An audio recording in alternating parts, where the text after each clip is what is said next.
ఇప్పుడు మన ఇంటర్వ్యూ ఏమన్నా భక్తులా కస్టమర్లా? అదే చెప్పబోతున్నా ఇందాక. ఇప్పుడు ఏ కస్టమర్ వచ్చినా ఏది వచ్చినా కర్ర. ఇప్పుడు ఏ కస్టమర్లు మనకు వస్తారు ఆఫీస్కి, కస్టమరా భక్తులా?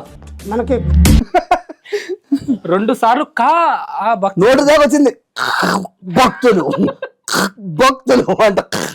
విషయం ఏంటంటే ఈ నరేష్ గారు చాలా క్లియర్ గా దీనికన్నా ముందు కూడా ఒకసారి ఆకు మీద ఒక దయాన్ని చూపిస్తాడు ఎడిటింగ్ లోనే. అది కట్ చేసి ఫేడ్ కొట్టి మొత్తం ప్రాపర్ ఎడిటింగ్ నాకు తెలుసు, కానీ కీయింగ్ కొట్టుడు మర్చిపోయింది ఎవరు ఎడిటర్.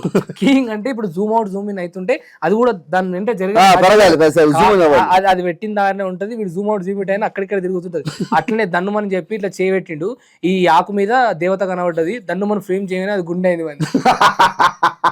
ఇది కరెక్ట్ గా వచ్చింది, గుండె మీద కరెక్ట్ గా వచ్చింది. దెయ్యం వీడే ఉంది, దెయ్యం గుండెల్లో పాడుతుంది. దేవతలను ఆకుల మీద చూపించేసి మళ్ళీ ఏమంటాడు వీడు, మరుగుడు మందు, మరుగుదొడ్లు గడిగేట వల్ల అట్లా మరుగుడనే వస్తుంది.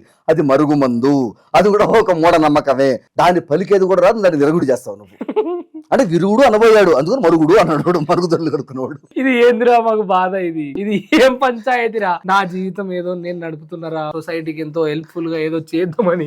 ఇందాకోడు వాడు ఐస్ క్రీమ్ షాప్ లో పనిచేసినాడు, ఈడు హోటల్లో పనిచేసినాడు. మరుగు మందు దేనిలో పెడతారు గురుజీ అంటే, చికెన్ లో పెట్టచ్చు, సాంబార్ లో పెట్టచ్చు, పప్పులో పెట్టచ్చు, ఉప్పులో పెట్టచ్చు, ఇంకా మటన్ లో పెట్టచ్చు, చేపల కూరలో పెట్టచ్చు. మెను చదువుతున్నాడు హోటల్లో చెప్పింది అంతే. ఏం కూరలు ఉన్నాయైనా చికెన్, మటన్, ఫిష్, పప్పు, సాంబార్, ఉప్పు, లాస్ట్ కి జ్యూస్. జ్యూస్ లో కూడా పెడతారు. జ్యూస్ కూడా ఉందండి మా దగ్గర. ఒకడేమో cream cream cream cream cream cream అని ఒకడు, ఇంకోడేమో ఆ హోటల్లో ఉన్న మెన్యూలు అన్ని. ఏందిరా గోల, మాకు ఎందుకురా? అగోరి తోటి పులి స్టాప్ పడుతుంది అనుకో, మళ్ళీ ప్రజల ముందు వీళ్ళందరూ ఒక్కొక్కడు వస్తున్నాడు.